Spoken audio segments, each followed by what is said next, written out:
ಗೆಳೆಯರೇ ನಮಸ್ಕಾರ. ಹೇಗಿದ್ದೀರಿ ಎಲ್ಲರೂ? ಗೆಳೆಯರೇ, ಏನಾಗ್ತಿದೆ ಅಂತ ಗೊತ್ತಾಗ್ತಾ ಇಲ್ಲ. ಈ ರಾಜಕಾರಣಿಗಳಿಗೆ ಏನಾಗಿದೆ? ಈ ರಾಜಕಾರಣಿಗಳೇನಾದರೂ ಇವರನ್ನು ಇವರು ದೇವರು ಅಂದ್ಕೊಂಡಿದ್ದಾರಾ?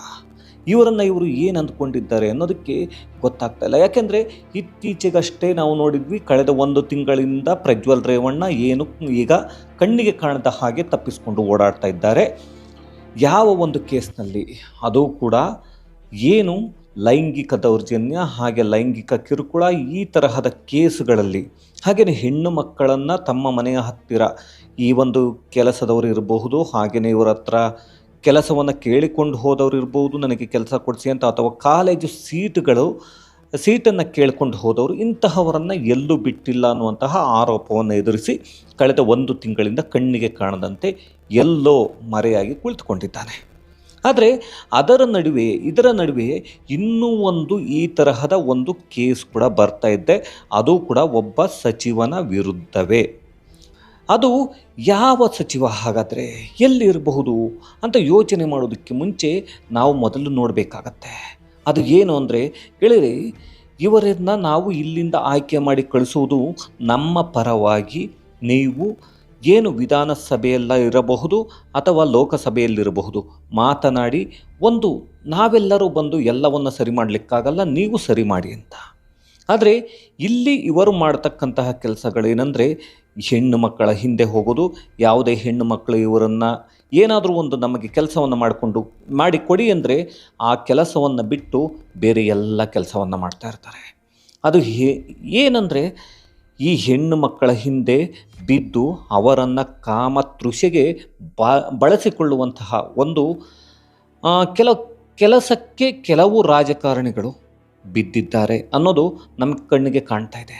ಯಾಕೆ ಇಷ್ಟೆಲ್ಲ ಹೇಳ್ತಾ ಇದ್ದೇನೆ ಅಂದರೆ, ನಾವು ನೋಡ್ತಾನೆ ಇದ್ದೇವೆ ಈ ಥರದ ವಿಷಯಗಳನ್ನ ಬಹಳಷ್ಟು. ಕಳೆದ ಒಂದು 5-6 ವರ್ಷದಲ್ಲಿ ಬಹಳಷ್ಟು ವಿಷಯಗಳನ್ನ ನೋಡಿದ್ದೇವೆ. ಅಲ್ಲಿ 1-2 ಕೇಸ್ಗಳಿರ್ತಾ ಇತ್ತು. ಹಾಗಾದರೆ ಈ ಒಂದು ಕೇಸು ನಡೆದಿರೋದು ಎಲ್ಲಿ? ಈ ಒಂದು ಕೇಸ್ನಲ್ಲಿ ಇರ್ತಕ್ಕಂಥ ವ್ಯಕ್ತಿ ಯಾರು? ಈ ಒಂದು ಕೇಸ್ ಏನಾಗಿದೆ ಅನ್ನೋದನ್ನ ನೋಡ್ಕೊಂಡು ಬೇಡ. ಯಾಕೆಂದರೆ ಇತ್ತೀಚೆಗೆ ಈಗ ನಿನ್ನೆ ಅಷ್ಟೇ ಪ್ರಜ್ವಲ್ ರೇವಣ್ಣ ಮೊನ್ನೆ ಅಷ್ಟೇ ಒಂದು ಹೇಳಿಕೆಯನ್ನು ಕೊಟ್ಟಿದ್ದನ್ನು ನಾವು ನೋಡಿದ್ವಿ. ಹಾಗೆಯೇ ಅದರ ಹಿಂದೆಯೇ ಈಗ BJPಗರು ಮಾತನಾಡುವುದಕ್ಕೂ ಕೂಡ ಒಂದು ಪಕ್ಷ ಇಲ್ಲಿ ದಾರಿಯನ್ನು ಮಾಡಿಕೊಡ್ತು. ಅದು ಯಾವ ಪಕ್ಷ ಅಂತ ಅಂದ್ಕೊಂಡು ನಾವು ಹುಡುಕಬೇಕಾಗಿಲ್ಲ, ದುರ್ಬಿಯನ್ನು ಹಾಕಿ. ಅದು ಈಗಾಗಲೇ ವೈರಲ್ ಆಗೋದಕ್ಕೆ ಶುರುವಾಗಿದೆ. ಆ ಒಂದು ವಿಡಿಯೋ ಅದು ಯಾವುದೋ ಒಂದು ವಿಡಿಯೋ ಅಲ್ಲ, ಒಬ್ಬ ಪ್ರಭಾವಿ ಸಚಿವ. ಎಲ್ಲಿಯ ಪ್ರಭಾವಿ ಸಚಿವ ಈತ ಅಂದರೆ, ನೀವು ಪಂಜಾಬ್ನ ಪ್ರಭಾವಿ ಸಚಿವ. ಈತ ಕರ್ತಾರ್ಪುರ್ ಸಾಹಿಬ್ ಕ್ಷೇತ್ರದ ಶಾಸಕ ಕೂಡ ಹೌದು. ಈತನ ಹೆಸರು ಬಲ್ಕಾರ್ ಸಿಂಗ್. ಈತ ಪ್ರಭಾವಿ ಸಚಿವ ಅನ್ನುವುದರ ಜೊತೆಗೆ ಸ್ಥಳೀಯ ಸಂಸ್ಥೆಗಳ ಖಾತೆಯ ಸಚಿವ ಕೂಡ ಹೌದು ಈತ. ಹಾಗಾದರೆ ಈತನ ಮೇಲೆ ಈಗ ನೀವು ಒಂದು ಫೋಟೋವನ್ನು ನೋಡ್ತಿದ್ರೆ, ಆ ವಿಡಿಯೋವನ್ನು ಹಾಕ್ಲಿಕ್ಕಾಗಲ್ಲ, ಸ್ವಲ್ಪ ಅದು ಬೇಡ ಅಂತ ಅನ್ನಿಸ್ತು, ಹಾಗಾಗಿ ಹಾಕಿಲ್ಲ. ಅಲ್ಲಿ ಒಂದು ಸ್ಟಾರ್ಟಿಂಗಲ್ಲಿ ಇದ್ದಂತಹ ಒಂದು ಫೋಟೋವನ್ನು ನೋಡಿದ್ರಿ. ಆ ಒಂದು ಫೋಟೋ ಏನಿತ್ತು, ಈ ಬಲ್ಕಾರ್ ಸಿಂಗ್ ಈಗಾಗಲೇ ಪ್ರಭಾವಿ ಸಚಿವ, ಬಹಳಷ್ಟು ಹಿನ್ನೆಲೆ ಇರ್ತಕ್ಕಂಥ ಸಚಿವ ಅನ್ನೋದು, ಬಹಳಷ್ಟು ಪ್ರಭಾವಿಯಾಗಿ ಬೆಳೆದಿದ್ದಾನೆ. ಆದರೆ ಈತನ ಒಂದು ವಿಡಿಯೋವನ್ನು ಒಂದಷ್ಟು ವೀಡಿಯೋಗಳನ್ನ, 2-3 ವೀಡಿಯೋಗಳನ್ನ, ಕೆಲವೊಂದು ವೀಡಿಯೋಗಳನ್ನ ಈ ಒಬ್ಬ BJPಯ ನಾಯಕರೇನಿದ್ದಾರೆ, ತಜೀಂದರ್ ಪಾಲ್ ಸಿಂಗ್ ಏನು ಬಗ್ಗ ಅಂತ ಹೇಳಿಬಿಟ್ಟು ಈ ಒಬ್ಬ ವ್ಯಕ್ತಿ ಒಂದು ಬಿಡುಗಡೆಯನ್ನು ಮಾಡಿದ್ದಾರೆ. ಅವರು ಒಂದು ಹೇಳಿಕೆಯನ್ನು ಕೊಡ್ತಾರೆ ಇದರಲ್ಲಿ.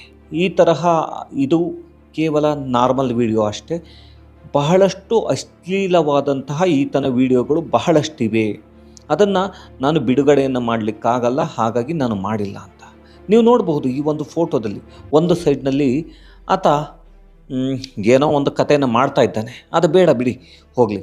ಈತ ಹಾಗಾದರೆ ಪಕ್ಷದ ನಾಯಕ ಇರ್ಬೋದು, ಸಚಿವ ಇರ್ಬೋದು ಅನ್ನೋದು ಎಲ್ರಿಗೂ ಒಂದು ಕುತೂಹಲ ಇತ್ತು. ಅದು ಈ ಒಂದು ಫೋಟೋವನ್ನು ನೋಡಿದಾಗ ನಿಮ್ಗೆ ಅನಿಸುತ್ತೆ, ಈತ ಆಮ್ ಆದ್ಮಿ ಪಕ್ಷದ ಒಬ್ಬ ಶಾಸಕ, ಹಾಗೆ ಪ್ರಭಾವಿ ಸಚಿವ. ಗೊತ್ತಿಲ್ಲ, ಏಕೆಂದರೆ ಈ ಒಂದು ಆಮ್ ಆದ್ಮಿ ಪಕ್ಷ ಬಂದಿದ್ದು ಏನಕ್ಕೆ, ಯಾವ ರೀತಿಯಲ್ಲಿ ಅಂದರೆ, ನಮ್ಮದು ಯಾವುದೇ ಭ್ರಷ್ಟಾಚಾರ ಇರೋದಿಲ್ಲ, ಭ್ರಷ್ಟಾಚಾರ ಮಾಡೋರನ್ನು ನಮ್ಮ ಪಕ್ಷದಲ್ಲಿ ಇಟ್ಕೊಳ್ಳಲ್ಲ, ಭ್ರಷ್ಟಾಚಾರ ಹಾಗೆಯೇ ಈ ಒಂದು ಮತದಾರರಿಗೆ ಅನ್ಯಾಯ ಮಾಡುವಂತಹವರನ್ನು ನಾವು ಪಕ್ಷದಲ್ಲಿ ಇಟ್ಕೊಳ್ಳಲ್ಲ ಅಂತ. ಏನು ಮಾಡ್ತಾರೆ ಅರವಿಂದ್ ಕೇಜ್ರಿವಾಲ್ ಗೊತ್ತಿಲ್ಲ. ಆದರೆ ಇಷ್ಟು ದಿನ ಕಾಂಗ್ರೆಸ್ಸಿನವರು BJP ಅಂದರೆ ಪ್ರಜ್ವಲ್ ರೇವಣ್ಣ ಕೇಸ್ ವಿಷಯಕ್ಕೆ BJP ವಿರುದ್ಧ ಹರಿಹಾಯ್ತಾ ಇದ್ದರು. ಏನಂದರೆ, ನೀವು ಅವರ ಜೊತೆ ಮೈತ್ರಿಯನ್ನು ಮಾಡಿಕೊಂಡಿದ್ದೀರಿ, ಪ್ರಧಾನಮಂತ್ರಿ ಮೋದಿ ಅವರೇ ಇದಕ್ಕೆ ಉತ್ತರವನ್ನು ಕೊಡಬೇಕು ಪ್ರಜ್ವಲ್ ರೇವಣ್ಣ ಕೇಸ್ಗೆ ಅಂತ ಹೇಳಿಬಿಟ್ಟು. ಆದರೆ ಇಲ್ಲಿ ಏನು ನಾವು ಪಂಜಾಬ್ನಲ್ಲಿ ಒಂದು ವಿಧಾನಸಭಾ ಚುನಾವಣೆಯ ಸಮಯದಲ್ಲಿ ಯಾವುದೇ ಮೈತ್ರಿ ಆಗಿಲ್ಲ ಕಾಂಗ್ರೆಸ್ ಹಾಗೂ ಆಮ್ ಆದ್ಮಿ ಪಕ್ಷದ ನಡುವೆ. ಹಾಗಾಗಿ ಇಲ್ಲಿ ಏನು ಕಾಂಗ್ರೆಸ್ ನಾಯಕರು ಕೂಡ ಈ ಒಂದು ಪ್ರಭಾವಿ ಸಚಿವನ ವಿರುದ್ಧ ತಿರುಗಿ ಬಿದ್ದಿದ್ದಾರೆ. ಆದರೆ ಇಲ್ಲಿ BJPಗರು ಸುಮ್ಮನೆ ಇರ್ತಾರಾ?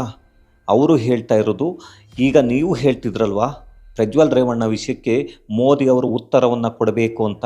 ನೀವು ಆಮ್ ಆದ್ಮಿ ಪಕ್ಷದ ಜೊತೆಗೆ ಒಂದು ಏನು INDIA ಕೂಟದಲ್ಲಿ ಆಮ್ ಆದ್ಮಿ ಪಕ್ಷ ಇದೆ, ಅಂದರೆ ನಿಮ್ಮ ಜೊತೆಗೆ ಅಲೈನ್ಸನ್ನು ಮಾಡಿಕೊಂಡಿದೆ. ಈ ಒಂದು ಪ್ರಶ್ನೆಗೆ ಅಂದರೆ ಈ ಒಂದು ಏನು ಕೃತ್ಯಕ್ಕೆ, ಈ ತರಹದ ಒಂದು ಕೃತ್ಯಗಳಿಗೆ ನೀವು ಈಗ ಉತ್ತರವನ್ನು ಕೊಡಿ ಅಂತ ಹೇಳಿಬಿಟ್ಟು ಕಾಂಗ್ರೆಸ್ ಪಕ್ಷವನ್ನು ಕೇಳ್ತಾ ಇದೆ. ಓಕೆ, ಹಾಗಾದರೆ ಈ ಒಂದು ಕೇಸ್ ಏನು ಹಾಗಾದರೆ ನೋಡ್ಕೊಂಡು ಬರೋಣ ಬನ್ನಿ. ಏನಿಲ್ಲ, ಒಂದು 21 ವರ್ಷದ ಒಂದು ಬಡ ಹುಡುಗಿ ಹೋಗಿಬಿಟ್ಟು ಒಬ್ಬರು ಪ್ರಭಾವಿ ಸಚಿವರಲ್ವಾ, ಗೊತ್ತೇ ಇದೆ ಎಲ್ರಿಗೂ. ನೀವೀಗ ಇಲ್ಲೇನು ಇವರು ಫೋಟೋದಲ್ಲಿ ನೋಡ್ತಿದ್ದೀರಿ, ಇವರೇ ತಜಿಂದರ್ ಪಾಲ್ ಸಿಂಗ್ ಬಗ್ಗಾ ಅಂತ ಹೇಳಿಬಿಟ್ಟು BJPಯ ನಾಯಕರು. ಇವರ ಕೆಲವೊಂದು ವಿಡಿಯೋಗಳನ್ನ ರಿಲೀಸ್ ಮಾಡಿದ್ದಾರೆ. ಏಕೆಂದರೆ ಅವರು ಹೇಳಿದರು ಇನ್ನೂ ಬಹಳಷ್ಟು ವಿಡಿಯೋಗಳಿದೆ, ಅದು ತುಂಬ ಅಶ್ಲೀಲವಾಗಿದೆ, ಹಾಗಾಗಿ ಕೇವಲ ಕೆಲವೊಂದು ತುಣುಕುಗಳನ್ನ ಅಷ್ಟೇ ರಿಲೀಸನ್ನು ಮಾಡಿದ್ದೇನೆ ಅಂತ. ಹಾಗಾಗಿ ಈ ಒಂದು ಕೇಸನ್ನು ನಾವು ನೋಡ್ಕೊಂಡು ಬರಬೇಕಾಗುತ್ತೆ. 21 ವರ್ಷದ ಒಬ್ಬರು ಯುವತಿ ಹೋಗಿಬಿಟ್ಟು ಕೆಲಸವನ್ನು ಕೊಡಿಸಿ ಅಂತ ಹೇಳಿಬಿಟ್ಟು ಈ ಒಂದು ಏನು ಬಲ್ಕಾರ್ ಸಿಂಗ್ ಹತ್ರ ಹೋಗಿ ಕೇಳ್ತಾರೆ. ಕೇಳಿದಾಗ ಈ ವ್ಯಕ್ತಿ ಒಂದು ಫೋನ್ ನಂಬರ್ನ ತಗೊಳ್ತಾನೆ. ಆ ವ್ಯಕ್ತಿ ಫೋನ್ ನಂಬರ್ನ ತೊಗೊಂಡು ನಾನು ಕಾಲ್ ಮಾಡ್ತೀನಿ ಅಂತ ಹೇಳ್ತಾನೆ. ಅದಾದ ನಂತರ ಒಂದೆರಡು ಬಾರಿ ಏನೋ ಕಾಲ್ ಮಾಡಿ ಮಾತಾಡ್ತಾನೆ, ಮೆಸೇಜನ್ನು ಏನೋ ಮಾಡ್ತಾನೆ ಅಂತ ಹೇಳಿದ್ದಾರೆ. ಅದಾದ ನಂತರ ಆ ಏನು ಬಲ್ಕಾರ್ ಸಿಂಗ್ ಇದ್ದಾನೆ, ಆ ಬಲ್ಕಾರ್ ಸಿಂಗ್ ಮಾಡುವಂಥ ಕೆಲಸ ಏನಂದರೆ, ಆತ ಒಂದು ದಿನ ವಿಡಿಯೋ ಕಾಲ್ನ ಮಾಡ್ತಾನೆ. ಆ ಹೆಣ್ಣು ಮಗಳಿಗೆ ಒಂದು ವಿಡಿಯೋ ಕಾಲ್ನ ಮಾಡ್ತಾರೆ. ಆಕೆಗೆ ಯಾಕೋ ಡೌಟ್ ಬರುತ್ತೆ, ಏನಿದು ವಿಡಿಯೋ ಕಾಲನ್ನು ಮಾಡ್ತಾ ಇದ್ದಾರಲ್ಲ ಅಂತ ಹೇಳಿಬಿಟ್ಟು ಒಂದು ಅನುಮಾನ ಬರುತ್ತೆ. ಆ ಒಂದು ಅನುಮಾನ ಬಂದ ನಂತರ ಆಕೆ ಸ್ಕ್ರೀನ್ ರೆಕಾರ್ಡಿಂಗ್ನ ಮಾಡೋದಕ್ಕೆ ಸ್ಟಾರ್ಟ್ ಮಾಡ್ತಾಳೆ. ಸ್ಕ್ರೀನ್ ರೆಕಾರ್ಡಿಂಗ್ನ ಮಾಡುವಾಗ ಆತ ಮಾತಾಡ್ತಾ ಆವಾಗವಾಗ ಫೋನ್ ಮಾಡಿ ಮಾತಾಡ್ತಿದ್ದಂತೆ ಏನು ಪ್ರಚೋದನೆ ಅಂದರೆ ಲೈಂಗಿಕ ಒಂದು ಪ್ರಚೋದನೆಯನ್ನು ಮಾಡುವಂತಹ ಮಾತುಗಳನ್ನ ಆಡ್ತಾ ಇದ್ದ ಅಂತ ಹೇಳಿಬಿಟ್ಟು ಆ ಹೆಣ್ಣುಮಗಳು ಹೇಳಿದ್ದಾಳೆ. ಹಾಗೆಯೇ ಏನೋ ಹೇಳ್ತಾ ಮಾತಾಡ್ತಾ ಬಟ್ಟೆಯನ್ನು ತೆಗಿ ಹಾಗೆ ಹೀಗೆ ಅಂತ ಹೇಳಿಬಿಟ್ಟು ತೆಗೆಸಿಬಿಟ್ಟು ಪ್ರತಿಯೊಂದನ್ನು ಬಟ್ಟೆಯನ್ನು ಬಿಚ್ಚಿಸಿ ಕೊನೆಗೆ ನಂತರ ಅವಳು ಸ್ಕ್ರೀನ್ ರೆಕಾರ್ಡಿಂಗ್ನ ಮಾಡ್ತಾ ಇದ್ದಾಳೆ. ಇವನಿಗೆ ಗೊತ್ತಿಲ್ಲ. ಅವಳು ಈತನ ಒಂದು ಕೃತ್ಯ, ಈತನ ಮನಸ್ಥಿತಿ ಏನಿದೆ ಇದನ್ನು ಪ್ರಪಂಚಕ್ಕೆ ತೋರಿಸಬೇಕು ಅನ್ನೋ ಒಂದು ಉದ್ದೇಶದಿಂದನೇ ಸ್ಕ್ರೀನ್ ರೆಕಾರ್ಡಿಂಗ್ನ ಮಾಡಿದ್ದಾಳೆ. ಯಾಕೆಂದರೆ ಈ ಹೆಣ್ಣು ಮಗಳಿಗೇನೋ ಧೈರ್ಯ ಇತ್ತು, ಇದನ್ನು ಮಾಡಿ ಇದನ್ನು ಯಾರಿಗೆ ತಲುಪಿಸಬೇಕೋ ಅವರಿಗೆ ತಲುಪಿಸಿದ್ದಾಳೆ ಆ ಹೆಣ್ಣು ಮಗಳು. ಆದರೆ ಎಲ್ಲ ಹೆಣ್ಣು ಮಕ್ಕಳಿಗೂ ಧೈರ್ಯ ಇರಲ್ಲ. ಹಾಗಾಗಿ ನಾವು ನೋಡಬೇಕಾಗತ್ತೆ. ಅದಾದ ನಂತರ ಇವನು ವಿಡಿಯೋ ಕಾಲ್ನಲ್ಲಿ ಆ ಹೆಣ್ಣು ಮಗು ನೋಡುವಾಗಲೇ ಏನಂದರೆ ಹಸ್ತಮೈಥುನವನ್ನು ಮಾಡಿಕೊಳ್ಳಿಕ್ಕೆ ಶುರು ಮಾಡಿಬಿಟ್ಟು ಆಕೆ ಎಲ್ಲವನ್ನು ನೋಡಿ ಅದನ್ನು ವಿಡಿಯೋ ರೆಕಾರ್ಡಿಂಗ್ನ ಮಾಡಿ ಅದನ್ನು ಎಲ್ಲಿಗೆ ತಲುಪಿಸಬೇಕೋ ತಲುಪಿಸಿ ಆಗಿದೆ ಈಗಾಗಲೇ. ಹಾಗಾಗಿ ಇಲ್ಲಿ ಗೊತ್ತಿಲ್ಲ ಈ ಬಲ್ಕಾರ್ ಸಿಂಗನನ್ನು ಯಾವ ರೀತಿಯಾಗಿ ಒಂದು ಕಾನೂನು ಶಿಕ್ಷೆಗೆ ಒಳಪಡಿಸ್ತಾರೋ ಬಿಡ್ತಾರೋ ಗೊತ್ತಿಲ್ಲ. ಹಾಗೆಯೇ ಆಮ್ ಆದ್ಮಿ ಪಕ್ಷ ಇದಕ್ಕೆ ಏನು ಉತ್ತರ ಬಿಡುತ್ತೋ ಗೊತ್ತಿಲ್ಲ.